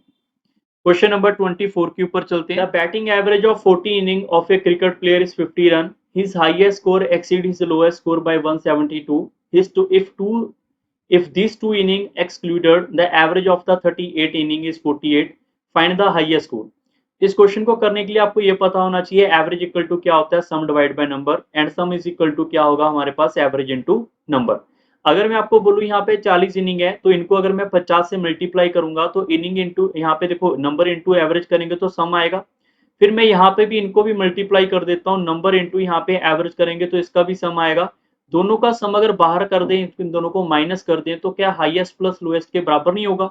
आप सोच के देखो, कंपनी के अंदर 40 इंप्लॉय काम कर रहे हैं, एक को सबसे हाईएस्ट सैलरी मिलती है, एक को सबसे लोएस्ट सैलरी मिलती है, मैंने दोनों को बाहर कर दिया, दोनों को बाहर करने के बाद उनको इतनी एवरेज से सैलरी मिल रही है, तो इनका सम और इनके सम में से माइनस करेंगे तो हाईएस्ट और लोएस्ट के बराबर आएगा, और ये सॉल्व करोगे 176 आएगा। और अगर मैं पूछूं आपसे हाईएस्ट माइनस लोएस्ट, तो आपके पास 172 गिवन है, लिखा तो हुआ है आगे यहाँ पे कि जो हाईएस्ट है वो एक्सीड क्यों हो रहा है, यहाँ पे लोएस्ट है बाय 172, वो हमने यहाँ पे लिख दिया। उन्होंने हाईएस्ट वैल्यू पूछी है तो सीधा दोनों को ऐड कर दो, यहाँ पे देखो एल से एल कटेगा, 2h आएगा मेरे पास यहाँ पे 348, और यहाँ पे h की वैल्यू कितनी आ जाएगी मेरे पास 174, तो हाईएस्ट की वैल्यू ये आएगी, और यही आपके इस क्वेश्चन का सही उत्तर है। क्वेश्चन नंबर 25, ये वाला क्वेश्चन अगर आपके पास आए पेपर में, इसको करने के देखो अलग अलग शॉर्टकट हैं, आप सिंपल वे में समझ के देखो कि 15% का डिस्काउंट है, फिर 20 का है, फिर 30 का है, तो इक्वल डिस्काउंट बताना है सिंगल के क्या होगा। करने का तरीका ए बी वाला फॉर्मूला 2 बार लगा के भी आप कर सकते हैं, ठीक है ना, ए बी वाला फॉर्मूला 2 बार लगाओ, सीधा सीधा आंसर आ जाएगा वहां पे। बट अगर मैं आपको सीधे डायरेक्ट सीधे शब्दों में पूछूं कि हमारे पास डायरेक्ट क्या अप्रोच होगी, डायरेक्ट ये अप्रोच होगी कि हमारे पास 100 है, 100 के ऊपर पहले 30% का डिस्काउंट दे दो, पहले 30 का दे दिया तो 70 का बिकेगा, 70 के ऊपर 20 का डिस्काउंट दे दो, 70 का 20% 14 होगा, 14 इसमें से माइनस कर दो, अगर नहीं पता 70 का 20% आप ऐसे निकाल सकते हैं, तो 14 जब हम इसमें से माइनस करेंगे तो हमारे पास वैल्यू कितनी आएगी, यहाँ पे 10, यहाँ पे 56 आएगी। फिर इसके ऊपर 15% का डिस्काउंट दे दो, जब मैं यहाँ पे 15% डिस्काउंट दूंगा इसके ऊपर, तो 15% फाइंड कर लेंगे। देखो या तो आप इसको सिंपलीफाई करना चाहोगे, जैसे 5 के टेबल पे कट किया 20 आ गया, फिर यहाँ पे इसको कट किया 28, 2 के टेबल पे यहाँ पे 10 आ गया, 10 को कट नहीं करेंगे, इसको आपस में मल्टीप्लाई करोगे, 8 3 यहाँ पे 24, 2 कैरी जाएगा, 6 और 2 8, तो ये यहाँ पर आएगा 8.4 का। तो अगर मैं यहाँ पे 8.4 का और डिस्काउंट दे दूंगा तो यहाँ पे क्या आएगा मेरे पास 6, यहाँ पे आप इसमें से माइनस करोगे 16 में से यहाँ पे आ जाएगा 8 और यहाँ पे आएगा 4, मतलब 100 की वैल्यू आफ्टर 3 डिस्काउंट आपको इतने की मिलेगी। तो कितने का डिस्काउंट गया आप ओवरऑल चेक करोगे, अगर माइनस करने की यहाँ पे नौबत आएगी, सॉरी यहाँ पे 7 आएगा, यहाँ पे 7 आएगा। अगर ओवरऑल की चेक करोगे तो आपके पास 52.4 का डिस्काउंट गया, किसके ऊपर, 100 के ऊपर, मल्टीप्लाई बाय 100 करेंगे तो आपके पास परसेंट आ जाएगा 52.4%। वैसे 100 करने की जरूरत नहीं है, सीधा ही आंसर आ जाएगा, ये आपके इस क्वेश्चन का सही उत्तर है। बाकी जिन बच्चों को इनिशियल फाइनल सिस्टम आता है आप उससे भी कर सकते हैं, ठीक है। क्वेश्चन नंबर 26 नंबर क्वेश्चन भी बहुत अच्छा है। A dishonest dealer defraud to extend of x% in buying as well as selling the good by using fault weight, तो उसका गेन परसेंट बताना है। x% का पहले भी कपला दूसरी बार भी कपला, तो जब आपके पास दो कपले आ जाएंगे, जो मैं अभी आपको ए बी वाला फॉर्मूला बता रहा था वो फॉर्मूला आप यहाँ पे सीधा लगा सकते हैं। और ये फॉर्मूला आपको पता है कि ए बी की वैल्यू बार बार हम यहाँ पे x लिखेंगे, तो यहाँ पे हमारे पास ये फॉर्मूले के बाद आप चेक करोगे हमारा आंसर आएगा यहाँ पे 2x प्लस एक्स का स्क्वायर बाय 100। तो बस लिखा कुछ और तरीके में, ये आपके इस क्वेश्चन का सही उत्तर है। Next question number 27, A and B start a business with a partnership investing 7:9, मतलब ए ने और बी ने पार्टनर से स्टार्ट किया 7:9 के हिसाब से। आफ्टर 3 मंथ ए ने 2/3 उसका जो भी इन्वेस्टमेंट था यहाँ पे वो क्या कर लिया, विड्रॉ कर लिया, ठीक है। आफ्टर 4 मंथ यहाँ पे द बिगिनिंग, ध्यान रखना है यहाँ पे आफ्टर 3 मंथ यहाँ पे ए ने पैसा बाहर निकाल लिया, और फ्रॉम द बिगिनिंग 4 मंथ के बिगिनिंग पे बी ने 33 1/3 होगा, ये आपके पास 33 1/3% का डाटा इसने भी क्या कर लिया, विड्रॉ कर लिया, ठीक है। आफ्टर द 9 मंथ पूछा जा रहा है कि इसमें से कितना कितना शेयर मिला होगा, प्रॉफिट मिला होगा। इसके लिए आपको ये पता होना चाहिए कि इन्वेस्टमेंट इनटू टाइम करेंगे तो प्रॉफिट आएगा, मतलब इसने 7 के हिसाब से यहाँ पे 3 महीने तो काम किया ही किया। उसके बाद इसने क्या किया, 7 में से 2/3 हिस्सा बाहर निकाल लिया। भाई अगर 2/3 हिस्सा बाहर निकाला होगा, सीधा सीधा सा फंडा है, इसमें 1/3 हिस्सा तो छोड़ा होगा बिजनेस में। 7 में से 3 हिस्से बाहर, 3 में से 2 हिस्से बाहर निकालिए तो 7 का 1/3 हिस्सा तो बचा होगा, सीधा सा फंडा। फिर आप समझ के देखो कि ये चीज यहाँ पे भी लगेगी, बिल्कुल 9 रुपए थे इसके पास, इसने 4 महीने उसी से काम किया। उसके बाद यहाँ पे 33 1/3% बाहर निकाल लिया, मतलब 1/3 हिस्सा बाहर निकाल लिया, तो 9 में से 2/3 हिस्सा तो बचा होगा बिजनेस में। अब टोटल 9 महीने काम करना है, तो 3 महीने इसके हो गए, इसको यहाँ पे 6 महीने काम करना पड़ेगा, इसके 5 महीने हो गए, इसको यहाँ पे 4 महीने हो गए, इसको 5 महीने काम करना पड़ेगा। बस याद रखना, इन्वेस्टमेंट इनटू टाइम करने के बाद पैसे चाहे विड्रॉ करो चाहे ऐड करो, यहाँ पे हमेशा प्लस का सिंबल ही आता है, क्लियर है। अब यहाँ पे आप देखोगे 7 और 3 कितना हो गया, 21, यहाँ पे 21 हो जाएगा, ये कट जाएगा 2 टाइम, 7 और 2 14, 14 और 21 कितना हो जाएगा, ये डायरेक्ट आएगा 35। ऐसे आप इनको देखोगे 36, ये इससे कट जाएगा यहाँ पे 3 टाइम, 6 और 5 30, 30 और 36 को ऐड करोगे यहाँ पे 30 ही आ रहा है ना, यहाँ पे 6 आ जाएगा, 6 और 5 30, 30 और 36 को ऐड करोगे यहाँ पे आएगा 66। अब यहाँ पे इनकी रेशियो कंबाइन कितनी हो रही है, 6 और 5 11, 1 कैरी जाएगा यहाँ पे 9 और 1 10, तो 101 आ रही है वैल्यू। और 101 की वैल्यू आपके पास क्वेश्चन वालों ने कितनी दे रखी है, 10201, that is a multiple of 101। तो अगर 101 का मल्टीपल है, इसको भी 101 और इसको भी 101 से मल्टीप्लाई कर लेंगे डायरेक्ट, तो इसका आंसर क्या आएगा, यहाँ पे 35 35, यहाँ पे क्या आएगा 6666। तो ऑप्शन नंबर आपका ए बिल्कुल सही है। क्वेश्चन नंबर 28 के ऊपर चलते हैं। The mean of A 20 student is 15। देखो मीन का मतलब क्या होता है, मीन का मतलब भी एवरेज ही होता है, ये आपको पता होना जरूरी है, ठीक है। On checking it was found that 2 marks were wrongly copied 3 as 3 and 6 if the wrong marks obtained are replaced by the correct marks as 8 and 4।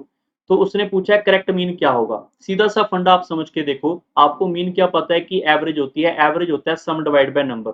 तो सम किसके बराबर होगा, एवरेज इंटू नंबर, ये तो हर एक बच्चे को पता है। अगर मैं यहाँ पर इन दोनों को मल्टीप्लाई करूंगा तो मेरे पास क्या आ जाएगा, यहाँ पे सम आ जाएगा सीधा का सीधा। अब आप सिंपल देखो रॉन्ग क्या था, रॉन्ग था मेरे पास 3 + 6, रॉन्ग नंबर था 9, और यहाँ पे करेक्ट नंबर क्या था 8 + 4, तो करेक्ट नंबर क्या थे 12। तो अगर 9 नंबर बाहर करोगे 12 नंबर ऐड करोगे तो ओवरऑल तो 3 नंबर ही ऐड हुए। 9 नंबर का अगर मैं घपला कर रहा हूं, 12 नंबर ऐड करना चाह रहा हूं, ओवरऑल तो 3 ही नंबर ऐड करने हैं ना इस सोल्यूशन के अंदर। तो ये मेरे पास सम था, इसके अंदर अगर मैं 3 नंबर ऐड करूंगा तो नया सम आ गया।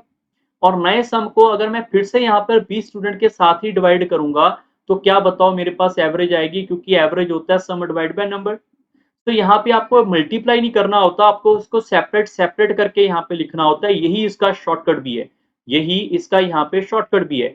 20 से 20 कट करेंगे, यहाँ पे क्या आएगा 15, 3/20 करोगे तो ये आपके पास आएगा 0.15, तो ऐड करोगे तो नई मीन आपके पास आएगी 15.15। ये आपके इस क्वेश्चन का सही उत्तर। क्वेश्चन नंबर 29, थ्री सर्कल है जिनका डायमीटर 10 सेंटीमीटर है, each are bound together by rubber band, the length of the rubber band is पूछी जा रही है। ठीक है, ये क्वेश्चन बहुत ही आसान है, समझते हैं। यहाँ पे अगर मैं यहाँ पर एक सर्कल बनाता हूँ, दूसरा सर्कल यहाँ पे बनाते हैं, तीसरा सर्कल मैं यहाँ पे बनाता हूँ, इसके बाउंड्री के ऊपर ऐसे ऐसे मैं घुमाता हूँ, एक यहाँ पे रबड़, जैसे आपने कोई बड़ी मशीन अगर देखी होगी तो वहां पे ऐसे आपने रबड़ सी घूमती हुई देखी भी होगी। ठीक है, और रबड़ यहाँ पे भी आएगी इसके सर्कल के ऊपर। मान लेते हैं कि यहाँ पर इसका सेंटर पॉइंट है, ये इसका सेंटर पॉइंट है, अगर मैं सेंटर पॉइंट को मिलाऊंगा तो इसका रेडियस है, और ऊपर से तीनों के तीनों सर्कल का अगर 10 मीटर ईच लिखा हुआ है तो मतलब सर्कल बराबर होंगे। तो अगर ये रेडियस है तो यहाँ पे मिलाओगे तो ये भी रेडियस है, फिर आप यहाँ से ऐसे मिलाओगे तो ये भी रेडियस है, इसको भी मिलाओगे ये भी रेडियस और रेडियस आएंगे मेरे पास यहाँ पे सारे के सारे। तो अगर मैं आपको सिंपल वर्ड्स के अंदर बोलूँ, हमें हमारे पास जो एबीसी आएगी, एबीसी क्या हमारे पास एक इक्विलेटरल ट्रायंगल बनेगी जिसकी सारी साइडें क्या होंगी बराबर, और साइड क्या आएगी मेरे पास 2r, क्योंकि यहाँ पर आप चेक करोगे ये रेडियस रेडियस मिलेंगे तो 2r होगा। अब अगर मैं यहाँ पर इस टेंजेंट को इसके साथ मिला देता हूं तो ये बनाएगा 90 डिग्री। टेंजेंट को अगर सेंटर से मिलाएंगे 90 डिग्री, यहाँ पर टेंजेंट को 90 से मिला, इसको सेंटर से मिलाएंगे 90 डिग्री, तो जो हमारे पास एम एन की वैल्यू है, ये वैल्यू हमारी किसके बराबर आएगी, ये वैल्यू इस आर और आर ये 2r के बराबर ही होगी। बात समझ आ रही है। ऐसे ही यहां से लेकर यहां तक की वैल्यू भी क्या होगी 2r के बराबर, ऐसे ही यहां से लेकर यहां तक की वैल्यू भी क्या होगी 2r के बराबर। बट अगर मैं आपसे पूछूं कि चलो ये बताओ यहाँ पर ये लेंथ कितनी है, या फिर ये वाली लेंथ कितनी है, या फिर ये वाली लेंथ कितनी है, जो सेक्टर की लेंथ बची है वो भी तो पेंडिंग है। तो उसको समझने के लिए मैं थोड़ा सा इसको जूम करके एक पॉइंट को बाहर करके समझा रहा हूँ, सिर्फ एक सर्कल के बारे में। एक सर्कल के अंदर मैंने यहाँ पर ऐसे आपको बोला कि ये मेरे पास यहाँ पे 90 डिग्री बन गया, ये मेरे पास यहाँ पे 90 डिग्री बन गया। हमने अब इसको यहाँ पे फाइंड करना है ये है कितना। ठीक है, अगर मुझे ये एंगल पता चल जाए तो मुझे आर्क लेंथ निकालनी आती है। आर्क लेंथ क्या होती है, theta divide by 360 degree multiply by 2 pi R. अगर यहाँ पे ये थीटा ही नहीं पता तो आर्क लेंथ कैसे आएगी बताओ। तो थीटा कैसे निकलेगा, आपको ये समझाना यहाँ पे थोड़ा सा जरूरी हो जाएगा अभी के लिए। क्वेश्चन यहाँ पे ऐसे है और ये ऐसे है, ये वाली लाइन मैंने ड्रॉ कर दी। ठीक है, अगर ये 90 है तो यहाँ पर ये भी 90 होगा, क्योंकि ये लाइन और ये लाइन आपकी पैरेलल है। पैरेलल लाइन अगर दो होंगी तो उसके इंटीरियर एंगल का सम 180 होता है। मैं फास्ट बता रहा हूँ, मुझे पता है इस बारे में, काफी बच्चों को लग रहा होगा सर समझ नहीं आ रहा, फास्ट करवा रहे हो। कोई बात नहीं है, जो मैं बता रहा हूँ उसको समझो। यहाँ पर आपको पता चला 90 डिग्री कैसे हुआ, ये भी आपको पता चला यहाँ पे 90 डिग्री होगा, 90 और 90 180, और इक्विलेटरल ट्रायंगल होने की वजह से यहाँ पर ये एंगल कितना हो जाएगा 60 डिग्री का। अगर 90 90 180 है तो ये 60 है, तो पूरा सर्कल 360 होगा, तो ये एंगल 120 आएगा यहाँ पे। तो आपको ये समझना था यहाँ पे 120 आएगा, और यहाँ पे भी आपके पास 120 आएगा, यहाँ पे भी 120 आएगा। तो ये सारा का सारा आपके पास 120 वाले तीन आपके पास एंगल बनेंगे, तो 120 वाले अगर तीन एंगल बनेंगे तो क्या पूरा सर्कल नहीं बन जाएगा। इसलिए मैं आपको ये फास्ट समझा रहा था कि यहाँ पर ये एंगल हमेशा के लिए 360 ही बनेगा, चाहे आपके पास 3 सर्कल हो चाहे आपके पास 4 सर्कल हो। ठीक है, तो आपको यहाँ पर ये ध्यान रखना था कि अगर एक सर्कल है, जहाँ पे 2 सर्कल है, अगर 3 सर्कल है, अगर मान लो आप 50 सर्कल भी मिलाओगे तो भी सरकमफ्रेंस आपका यहाँ पे मिलाकर जो आर्क लेंथ बचती है वो एक सर्कल की आएगी। ठीक है, अब की बार अगर मैं बोलूँ यहाँ से यहाँ तक की लेंथ कितनी है 2r, यहाँ से यहाँ तक की लेंथ कितनी है 2r, यहाँ से यहाँ तक की लेंथ कितनी है 2r, जो मैंने आपको अभी समझाया था। और ये वाला जो आर्क है हमारे पास, ये जितना मर्जी हो उसे कैलकुलेट करने की जरूरत नहीं है, ये हमारे पास इस क्वेश्चन के लिए रबर बैंड के लिए हमेशा के लिए एक सर्कल आएगा।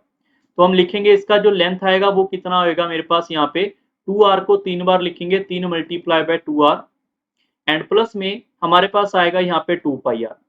तो हमें इसका फॉर्मूला याद रखना है, ये जो 3 है इसको बोलेंगे number of a circle multiply by 2 into R plus 2 pi R. Clear.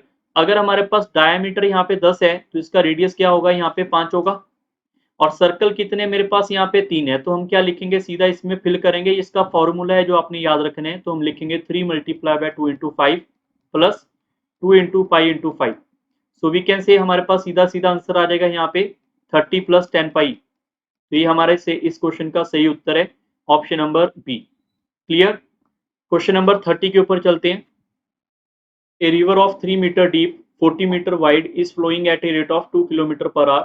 How much water will fall into the sea in a minute? In a minute का मतलब समझ आना चाहिए कि 1 मिनट की बात हो रही है, ठीक है।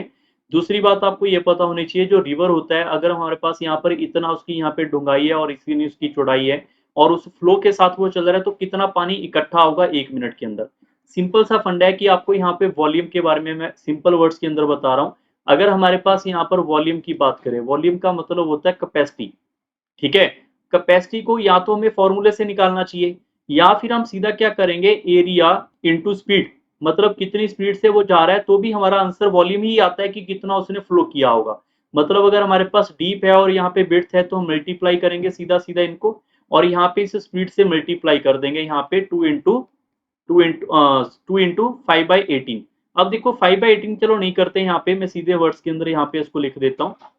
अगर हमने लिखा 3 मल्टीप्लाई बाय 40 मल्टीप्लाई बाय 2, अब ये 2 किलोमीटर है तो किलोमीटर को यहाँ पे मीटर में कन्वर्ट करने के लिए मैं 1000 से मल्टीप्लाई करूंगा। नंबर ऑफ आर है तो नंबर ऑफ आर को मैं 60 से डिवाइड करूंगा तो 1 मिनट की कहानी आएगी। तो 0 से 0 कट जाएगा, ये वाला 2 और ये वाला 3 6 बन के इससे कट जाएगा। तो आंसर क्या आएगा मेरे पास यहाँ पे 4000 मीटर का क्यूब। तो इतना फ्लो आएगा 1 मिनट के अंदर। ये इस क्वेश्चन का सही उत्तर है option number D. Next question number 31 के ऊपर चलते हैं। If the radius of the base and the height of a right circular cylinder increase by 10% each, then the volume of a cylinder increase by। Simple words के अंदर आपको ये समझाता हूँ यहाँ पे कि अगर मैं आपसे पूछ लूँ वॉल्यूम ऑफ ए सिलेंडर क्या होगा, तो आंसर होगा हमारे पास यहाँ पे पाई आर स्क्वायर एच। पाई तो एक कांस्टेंट है, तो आर आपके पास यहाँ पे 2 बार चेंज होगा, एच आपके पास 1 बार चेंज होगा। अगर मैं आपको बोलूँ 10% इंक्रीज कर दो, तो 10% इंक्रीज करने का मतलब होता है 110/100। सीधे सीधे वर्ड्स के अंदर 100 के ऊपर 10 का इंक्रीमेंट है मतलब 110, 100 के ऊपर 110 लिखेंगे मतलब 10% का इंक्रीमेंट है। फिर आपके पास ये रेडियस तो हो गया, दूसरा रेडियस भी तो होगा इंक्रीमेंट, वो भी 110/100 आएगा। और हाइट भी इन्होंने 10% ही बोला है तो वो भी 110/100 ही लिखेंगे। अब यहाँ पे ये 2 जीरो इससे कट गई और 1 जीरो इससे कट जाएगी, तो ओवरऑल क्या हो जाएगा 1331/1000। इसको आपको पता लगना चाहिए कि ये हमारे पास इनिशियल और फाइनल होता है। मतलब स्टार्टिंग में हमारे पास वैल्यू थी 1000 और फाइनल में कितनी है हमारे पास 1331।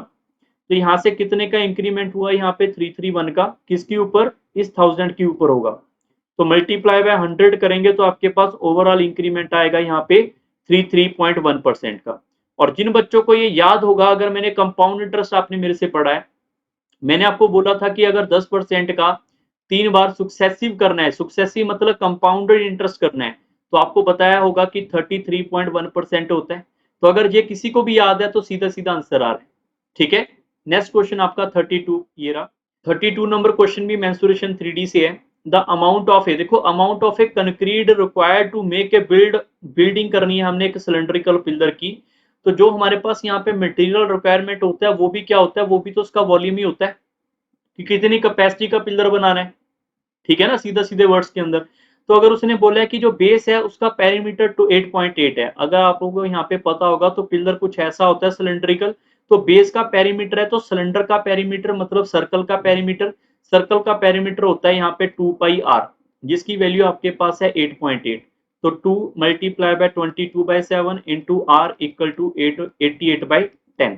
ये से कट जाएगा यहाँ पे 2 बार और यहाँ पे आर की वैल्यू आ रही है मेरे पास 1.4। क्लियर। उसने बोला है कर्व सरफेस एरिया। अब सिलेंडर का कर्व सरफेस एरिया क्या होता है हमारे पास 2πrh होता है, इसकी वैल्यू है यहाँ पे 17.6। तो यहाँ पे 2 multiply by pi into R की वैल्यू है 14.10। यहाँ पे इसको लिख लेंगे ना 10 को डिवाइड करके, और हाइट हमें पता नहीं तो इसको भी लिख लेंगे 176/10। ये 10 आपका इससे सीधा सीधा कट जाएगा, 2 से आपके पास ये वाला पोर्शन कट गया 88, ये वाला 22 इससे कट जाएगा यहाँ पे 4 टाइम, ये इससे कट जाएगा 2 बार, 2 आपका इससे कट जाएगा 2 बार, तो हाइट आएगी मेरे पास यहाँ पे 2।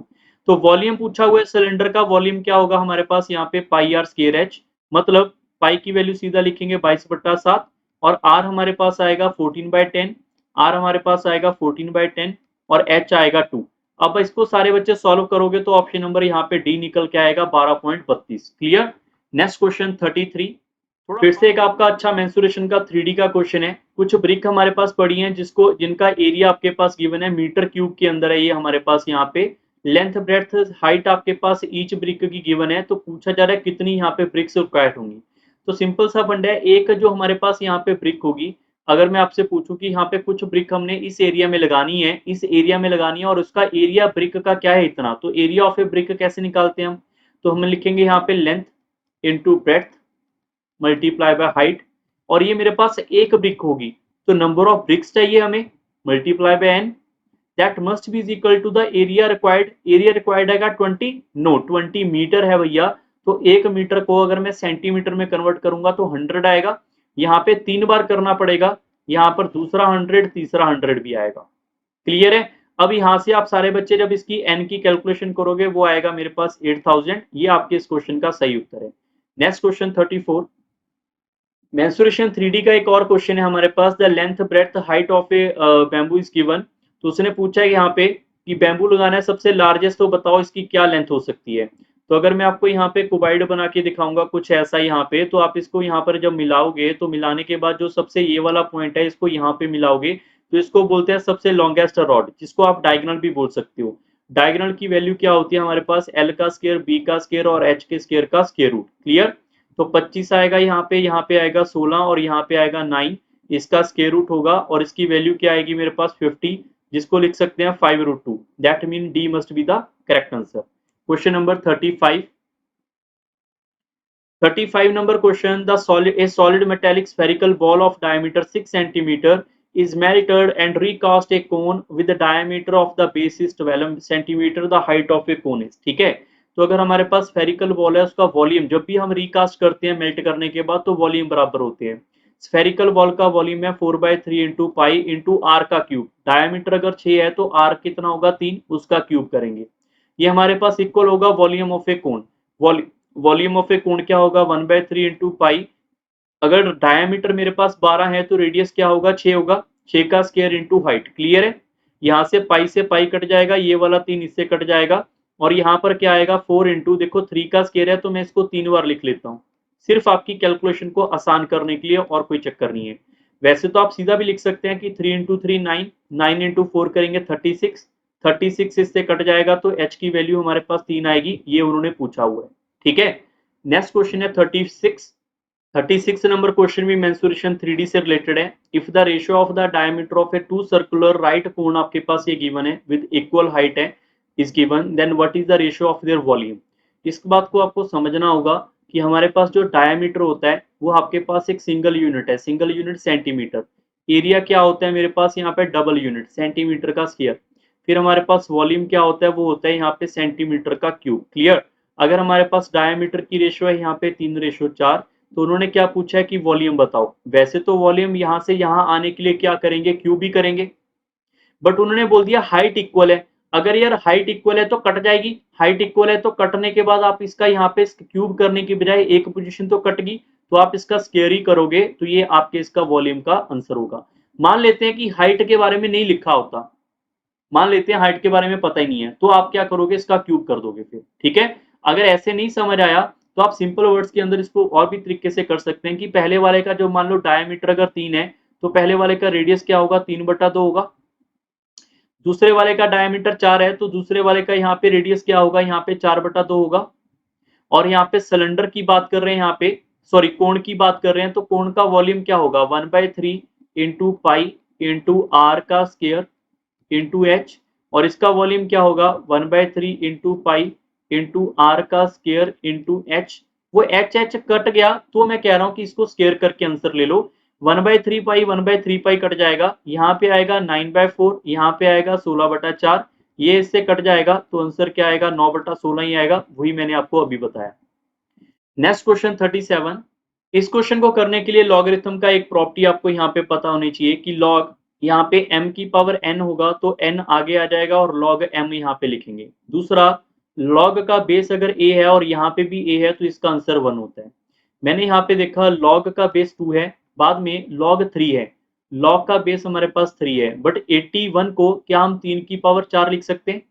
और अगर यहाँ पे पावर की पावर है तो वो 4 हमारे पास यहाँ से कट के सामने आएगा, और log 3 की वाली यहाँ पे log बेस और 3 और ये वाली 3 बराबर है, तो मैं क्या कह सकता हूँ यहाँ पे log जो हमारे पास जो वैल्यू आएगी इसकी वो 1 होगी। अगर 1 होगी तो यहाँ पे सिर्फ 4 बचेगा। 4 को फिर से हम क्या लिख सकते हैं यहाँ पे log बेस 2 का स्केयर। स्केयर हमारे पास यहाँ पे आगे आ जाएगा, फिर बेस के साथ सेम हो गया तो 2 इंटू 1 करेंगे तो आंसर क्या आएगा 2। ये आपके इस क्वेश्चन का सही उत्तर है। Question number 38। 38 नंबर क्वेश्चन को सिंपलेस्ट वे करने के लिए दो तरीके होते हैं। पहला तरीका, अगर कोई नंबर बार बार रिपीट हो रहा है, मान लो यहाँ पे 0.355 है, यहाँ पे भी होता, तो हम इसको एबीसी में फॉर्मूले में लिखते, कोई ना कोई फॉर्मूला बनता, कट कटा के आंसर आता। बट अभी के लिए हम देखेंगे यहाँ पे 3 जीरो, इसके 3 जीरो से कट जाएंगी तो यहाँ पे आएगा 355, और यहाँ पे इसकी यहाँ पे 4 जीरो, इसके 4 से कट गई, इसकी 3 जीरो इससे कट जाएंगी, तो ये हमारे पास जो मटेरियल बन के आएगा आफ्टर कटिंग ऑफ जीरो, तो हमारे पास ये बन के आने वाला है। आप इसको एक बार चेक कर लो, ठीक है। यहाँ पे 225 मल्टीप्लाई बाय 1775 मल्टीप्लाई बाय यहाँ पे 2222। सबसे पहले triple 4 time of 2 5 time of 5, आप इसको 1111 के टेबल पे कट करोगे 2 बार, और ये 5 बार यहाँ पे कट जाएगा। क्लियर। उसके बाद ये वाला 5 आप इससे कट कर लो, ये आएगा मेरे पास यहाँ पे 3, और ये आएगा 5, और ये आएगा 5, ये इससे आपका कट गया, ठीक है। उसके बाद आप इसको यहाँ पे कट करोगे, ये कट के आएगा मेरे पास 9 टाइम, तो आंसर आएगा यहाँ पे 4.5। बस कट कटा के करना था, इसके अंदर कोई शॉर्टकट वर्क करनी है। Question number 39।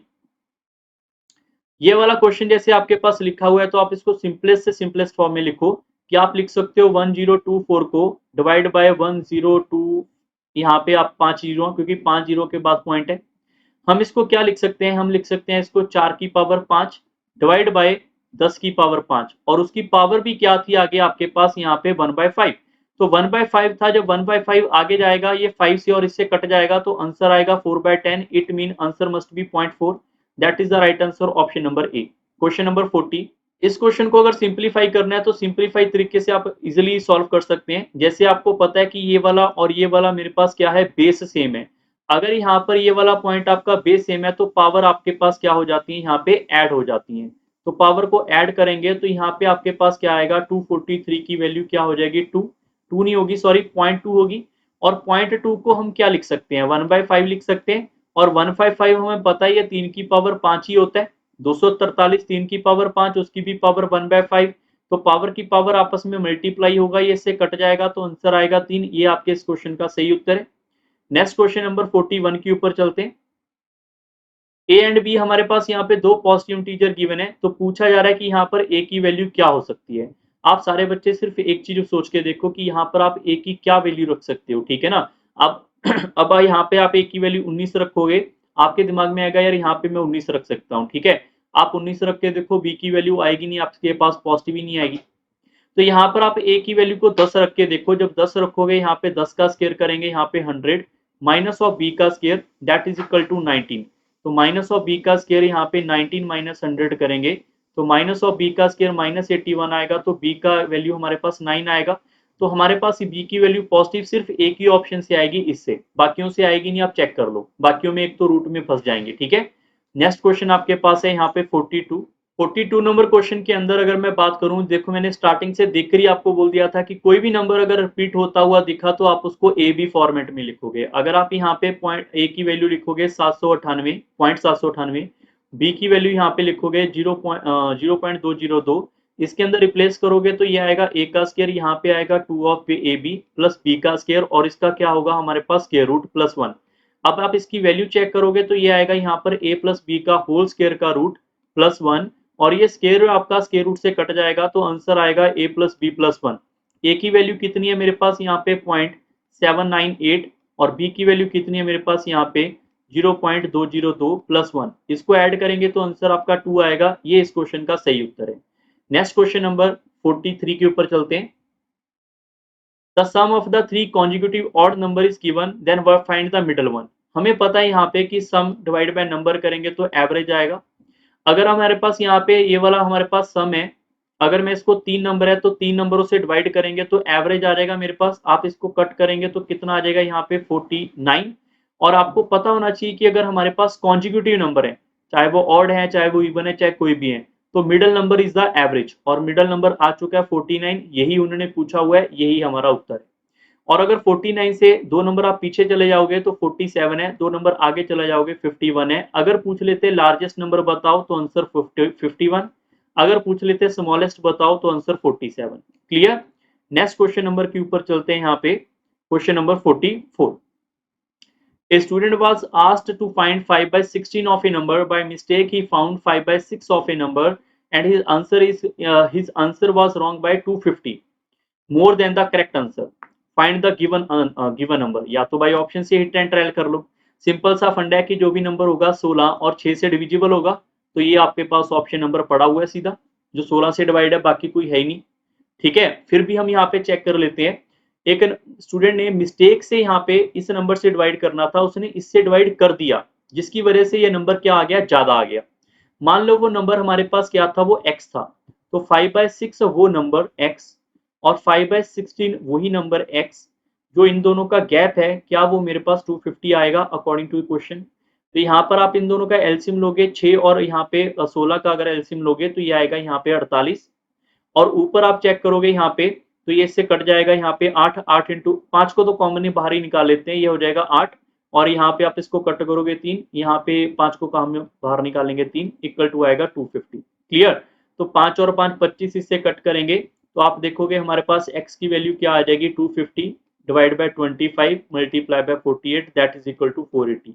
ये कैलकुलेशन आपने एक बार खुद करनी है, आंसर आपका ऑप्शन नंबर बी आएगा। Next question number 45। The HCF and LCM of a two number is given. If one number is 84, find the other number. तो आपको ये पता होना चाहिए कि LCM into HCF, LCM into HCF that must be equal to product of any two number. Clear? 12 से ये आपका कट जाएगा यहाँ पे प्रॉपरली 7 टाइम, 7 से ये डेफिनेटली कटेगा ही कटेगा, 7 से आप इसको कट करोगे 4 टाइम, और ये 48 एक ही पड़ा है। ठीक है, 4 टाइम कट जाएगा यहाँ पर और 8 टाइम आएगा x, तो ये आपके इस क्वेश्चन का सही उत्तर है। नेक्स्ट क्वेश्चन 46, ये आपका ट्रिग्नोमेट्री का क्वेश्चन है। वैल्यू आपके पास पूछी जा रही है cos स्क्वायर 60 डिग्री। अब आपको cos 60 की वैल्यू पता होनी चाहिए, that is equal to 1/2, square करेंगे तो 1/4 प्लस 4 इंटू सीकेंड 30। सीकेंड 30 की वैल्यू होती है जो cos 30 है उसका उल्टा, cos 30 की वैल्यू होती है √3/2, सीकेंड 30 की वैल्यू हो जाएगी 2/√3, उसका स्क्वायर करेंगे तो यहाँ पे हो जाएगा 4/3 माइनस tan 45 की वैल्यू 1, 1 का स्क्वायर करेंगे 1। अब आपको ये पता होना चाहिए कि साइन का स्क्वायर थीटा प्लस कॉस का स्क्वायर थीटा क्या होता है, 1, जब थीटा सेम होता है। तो 30 डिग्री है तो यहाँ पे 1 ही होगा ना, sine square theta cos square theta. बस ऊपर वाले को सिंप्लीफाई करेंगे, 1/16, 1/6, 1/4, 16/3 माइनस 1। तो एलसीएम लेंगे यहाँ पे 12, यहाँ पे आएगा 3, यहाँ पे आ जाएगा 64 minus 12 equal to 55/12। That is the right answer, option number B. Next question 46, ये एक अच्छा क्वेश्चन है, थोड़ा सा जैसे मैं आपको बोल के हटा हूँ पूरे के पूरे पेपर में, एक तो वो सिमिलैरिटी वाला क्वेश्चन जो आपको पता है कि मैंने बोला था काफी टाइम लग गया उसको, वो क्वेश्चन छोड़ने वाला था। एक क्वेश्चन ये जो मुझे लगा कि ये क्वेश्चन आप छोड़ सकते थे पेपर के अंदर अगर आप ये वाला पेपर देते तो। ठीक है, सिर्फ 2 क्वेश्चन मुझे लगे हैं, बाकी सारे के सारे कितने इजीली हैं। ठीक है, इसके लिए आपको मैं एक शॉर्टकट से करवा रहा हूँ, समझने की कोशिश करना। मान लो ये वाला एंगल मेरे पास 57 है तो ये वाला एंगल 33 होगा, क्योंकि ये एंगल 90 होता है। दूसरी ट्रायंगल मैंने उठाई, अगर मैंने ये वाला एंगल यहाँ पे 53 ले लिया तो ये वाला एंगल 37 होगा, ये तो 90 होगा। इसके अंदर मैंने लिखा यहाँ पर AB, इसके अंदर लिखा मैंने CD। अब ध्यान रखो tan 57 क्या होगा, tan थीटा क्या होता है, tan थीटा यहाँ पे लिख देता हूँ मैं एक बार। tan थीटा होता है perpendicular by base. cot theta क्या होता है, cot थीटा होता है base by perpendicular. Clear. tan theta perpendicular by base है, अगर हम 57 डिग्री उठा रहे हैं तो 57 डिग्री ये है, इसके सामने वाला इसका परपेंडिकुलर होगा और ये इसका यहाँ पे बेस होगा, तो tan 57 डिग्री क्या होगा, a/b होगा, प्लस cot 37, 37 ये रहा, 37 के सामने वाला उसका परपेंडिकुलर है और ये उसका बेस है, तो हमारे पास cot थीटा क्या होता है, बेस बाय परपेंडिकुलर, तो मैं बोलूंगा यहाँ पे c/d आएगा। क्लियर।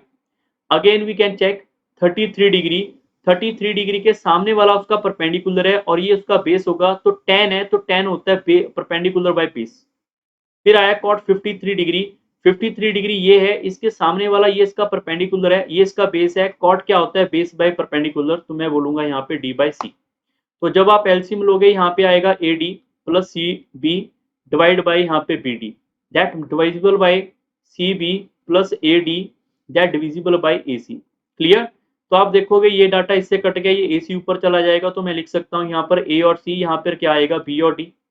अब आप खुद चेक करो, A बाई B हमारे पास यहाँ पर है, यहाँ पर आप tan की वैल्यू उठा सकते हैं, tan की value A divide by B है, तो आप खुद देखो परपेंडिकुलर बाय बेस रखेंगे तो 57 आएगा ना, इसके सामने वाला उसका परपेंडिकुलर है, तो इसका मतलब tan यहाँ पे 57 आएगा, ये क्लियर है।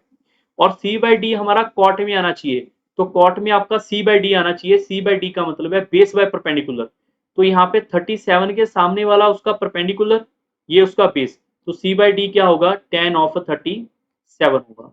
तो इसका मतलब ये इस क्वेश्चन का सही उत्तर है 57 and 37। Option number B is a correct, ये आपका सही उत्तर है इस क्वेश्चन का। ठीक है, नेक्स्ट क्वेश्चन के ऊपर चलते हैं, क्वेश्चन नंबर 48। ये वाला क्वेश्चन को आप सी एंड डी से भी कर सकते हैं या फिर सीधा क्रॉस मल्टीप्लाई कर सकते हैं। मान लो सी एंड डी नहीं आता, वैसे सी एंड डी बड़ा ही ज्यादा आसान है, आप सीधा यहाँ पे tan थीटा निकाल के आंसर कर सकते हैं। मान लो सी एंड डी नहीं आता तो हम क्या करेंगे, क्रॉस मल्टीप्लाई करेंगे, यहाँ पे कुछ भी नहीं होगा तो 1 तो होगा, 1 आपके पास ऊपर क्रॉस मल्टीप्लाई करेंगे sine theta plus cos theta equal to thrice of sine theta minus of thrice of cos theta.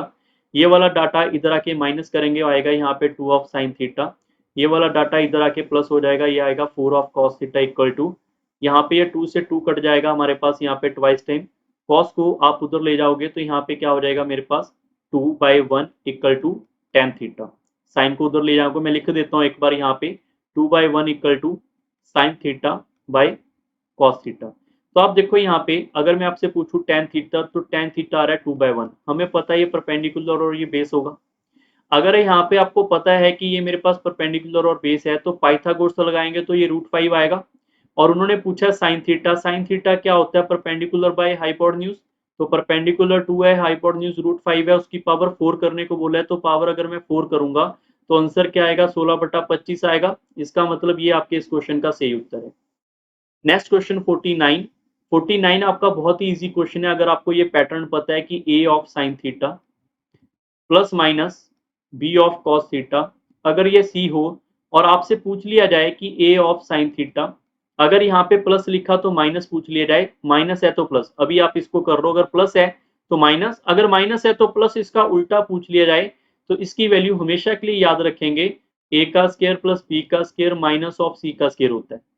अगर मैं इस क्वेश्चन की बात करूं तो यहाँ पे 1 of sine theta minus 1 of cos theta equal to 7/13 है। तो अगर आपसे यहाँ पे 1 ऑफ साइन थीटा सिंबल जो उल्टा करके पूछ लिया जाएगा, तो आप क्या करोगे, इसका यहाँ पे 1 का स्क्वायर प्लस यहाँ पे 1 का स्क्वायर माइनस ऑफ 7/13 का स्क्वायर। क्लियर है? अब ये चीज आपको याद रखनी है। अब आप इसको सिंप्लीफाई करेंगे, यहाँ पे 2 आएगा, 13 से मल्टीप्लाई करेंगे तो ऑप्शन नंबर आपका मेरे ख्याल से ऑप्शन नंबर इसका फर्स्ट आ जाएगा। एक बार चेक कर लेते हैं, ठीक है। यहाँ पे 2 माइनस 7 का स्क्वायर करेंगे 49, यहाँ पे आएगा 169, मल्टीप्लाई करेंगे 9 इंटू 2 18, एक जाएगा यहाँ पे कैरी, तो 338 माइनस 49 करेंगे तो यहाँ पे आपके पास आएगा 9, और हाँ बिल्कुल 289/169 आ रहा है, जब आप रूट करोगे तो 17/13 ही आएगा, ऑप्शन नंबर ए आ रहा है। ठीक है, ये इस क्वेश्चन का सही उत्तर है। क्लियर हो गया सबको ये वाला कंसेप्ट? आई होप सबको ये वाला क्वेश्चन भी अच्छे से क्लियर हो चुका है। चलते अभी यहाँ पे last question, question number 50। Last question 50 का एक ऐसा क्वेश्चन है, अगर आप इसको सॉल्व करोगे कम से कम नहीं तो पेपर में 3 से 4 मिनट आपके जाएंगे, और इसका कोई शॉर्टकट मैंने अभी नहीं निकाला है क्योंकि इसका कोई शॉर्टकट बन नहीं पाया, तो आपको मैं सीधे सीधे वर्ड्स के अंदर कह रहा हूँ कि आपको इसको कन्वर्ट करना है। अब कई बार बच्चे इसमें कंफ्यूज आते हैं कि कन्वर्ट कैसे करें, ठीक है ना। तो आपको एक बेसिक प्रॉपर्टी पता होनी चाहिए, 1 + tan का square theta that must be equal to secant का स्क्वायर थीटा। ये क्वेश्चन आपका सारा का सारा या तो tan में कन्वर्ट कर लो, या आप इसको सारे के सारे क्वेश्चन को सीकेंड में कन्वर्ट कर लो। वही चीज आप यहाँ पे करो, फिर आपका आंसर यहाँ पे आने के चांस बनेंगे। फिर भी आप देखोगे काफी लेंथी हो जाएगा, ठीक है। आप एक बार इसको घर से ट्राई कर लेना, ये ऑप्शन नंबर इसका बी आने वाला है, और ये क्वेश्चन आपका रिपीट होने के चांस कम है। अगर आया भी पेपर में तो छोड़ सकते हैं, क्योंकि आपको टेरिटोरियल में सिर्फ 20 मार्क्स लेने होते हैं मैथ के अंदर, ठीक है। बट अगर मैं आपको 20 की बात करूं तो ऐसा नहीं कि आप 20 अटेम्प्ट करके आओ।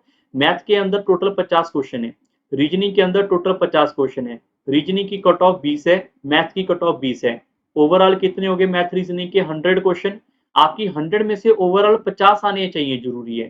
तो रीजनिंग में हम मैक्सिमम स्कोर करेंगे 50 में से 40 के प्लस, और 50 में से आप 30 के प्लस 40 के प्लस टारगेट करोगे तो भी आपकी कट ऑफ ये पार हो जाएगी। क्लियर? तो आई होप आपको आज का सेशन अच्छा लगा होगा, समझ आया होगा। जल्दी मिलेंगे नेक्स्ट क्लास के अंदर, नेक्स्ट सेशन के अंदर। वीडियो को लाइक एंड शेयर जरूर करें। और अगर आपको ये कंटेंट और भी चाहिए तो इस टेलीग्राम ग्रुप को ज्वाइन कर लो और यूट्यूब को ज्वाइन करके अपने फ्रेंड सर्कल से शेयर कर दो। So bye bye, take care and thank you everyone.